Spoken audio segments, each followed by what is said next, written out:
RRB, l'invité du matin. Et ce matin, nous sommes avec Alice Pierre, la directrice de la Maison du Livre. Bonjour. Bonjour. Merci d'avoir accepté notre invitation pour parler de la préparation de l'édition 2022 du Silo, puisque le Salon international du livre océanien ouvrira à la fin du mois et puis sur début octobre. C'est une édition assez particulière pour vous cette année ? Oui, c'est la 14e édition, à plusieurs égards, parce que déjà, après 2 ans de pandémie, on accueille de nouveau des invités de l'extérieur, donc ça nous fait du bien, c'est un petit bol d'air. Et puis aussi parce qu'on vient d'apprendre le décès de Madame Gorodet, qui est à l'origine du Silo et même de la Maison du Livre, et qui du coup qui est avec nous sur cette édition-là et à qui on doit tout cet héritage-là, ces 14 éditions. Donc évidemment, c'est lourd de sens. Un hommage sera rendu.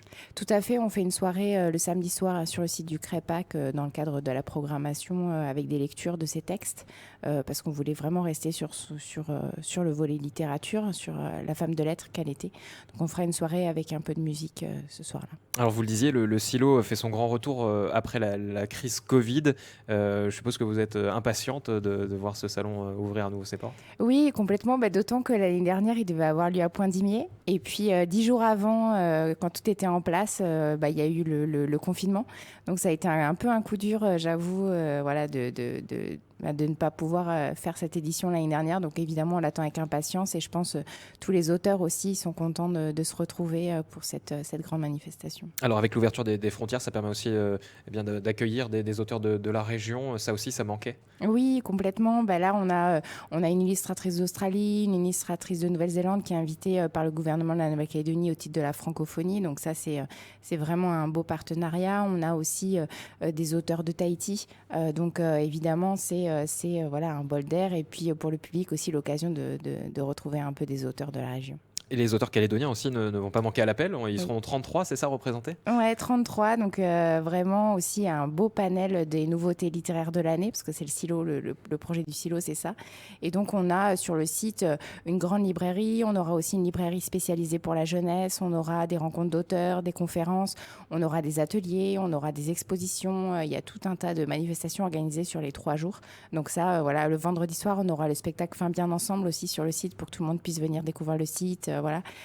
Qu'on propose en partenariat avec l'Université de la Nouvelle-Calédonie. Alors on dit souvent que le monde de l'édition est en crise et finalement les auteurs continuent à publier régulièrement. Oui. Alors c'est vrai que c'est à la fois assez cette actualité, les 33 auteurs, c'est à la fois, ça montre la vivacité de la production et de la littérature calédonienne. Après, ce qui est en crise surtout, c'est le papier aujourd'hui, qui a pris 25% de charge. Et du coup, à l'avenir, on verra si on peut toujours autant éditer. Mais c'est vrai que le secteur de l'édition est en souffrance. Ouais. C'est le cas en Calédonie, c'est le cas plus largement sur l'ensemble de la région ? Totalement, et c'est le cas dans l'Hexagone aussi. Il y a des grandes difficultés dans le secteur de l'édition pour la rentabilité, justement liée à la crise du papier, et puis liée aussi à la numérisation du livre, qui, même si par rapport au disque a pris moins de parts de marché, est quand même présente. Est-ce qu'on parle de ces difficultés lors d'un salon comme celui-là, ou est-ce qu'on reste sur les œuvres en particulier, ou on parle du secteur ? Oui, on va en parler un peu, parce qu'on a des tables rondes où on parle de la diffusion notamment. Je pense qu'on abordera aussi, on a une après-midi qui est dédiée aux professionnels.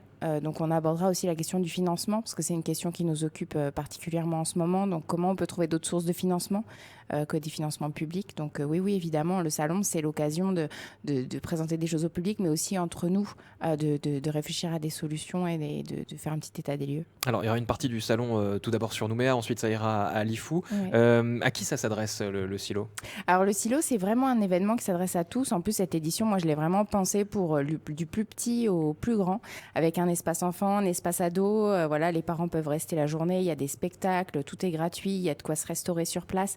Donc de 9h à 20h, on peut rester sur le site. En plus, le Crépac nous accueille avec un site absolument magnifique, historique, etc. On a aussi le site historique de l'île Nou qui est notre partenaire, donc il sera ouvert tout le week-end avec le musée du Bagne, des visites du musée du Bagne, l'université aussi, qui est notre partenaire sur cette édition. Donc le samedi, il y aura aussi des choses prévues à la bibliothèque universitaire.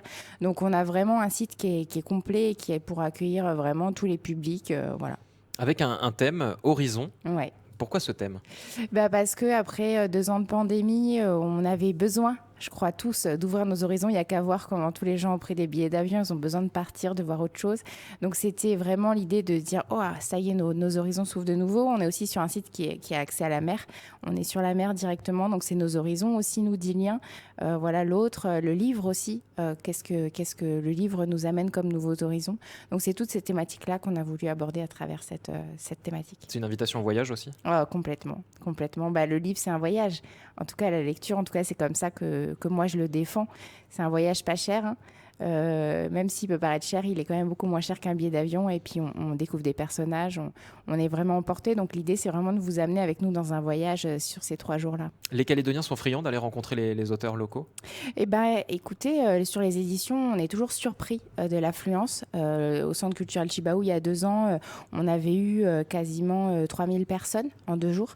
Donc, c'est quand même énorme. Et du coup, il y a vraiment une appétence. Je pense que les gens sont contents de pouvoir trouver sur un site tout ce qui se fait de l'actualité littéraire. Et puis voilà, d'avoir aussi accès à des ateliers, etc., de rencontrer les gens différemment. Il y a des nouveaux auteurs qu'on va découvrir, parce qu'il y a les incontournables, hein, qui sont là chaque année. Est-ce qu'il y a des nouveaux auteurs, des pépites qu'on pourra découvrir dans différents domaines? Je pense par exemple à Basile Gallet, qui est notre jeune lauréat de la résidence d'écriture du Château Hagen l'année dernière et qui sort son premier ouvrage chez Actes Sud qui s'appelle Les Sables. Donc par exemple, Basile, c'est vraiment une jeune plume qui, pas un premier roman chez Actes Sud, un des plus grands éditeurs nationaux. Donc ça, je pense que Basile, c'est vraiment quelqu'un qui sera intéressant de découvrir, qui a vraiment en plus une identité littéraire bien particulière. Donc par exemple, Basile, si j'avais un exemple à donner, ce serait notre révélation de l'année. Alors, 14e édition, Alice Pierre, malheureusement, vous le disiez hors antenne tout à l'heure, peut-être la dernière, il y a des difficultés pour ce salon international. La situation n'est pas forcément... Non. Elle n'est pas forcément très, très rose. Après, elle n'est dans aucun secteur, et notamment le secteur culturel. Voilà.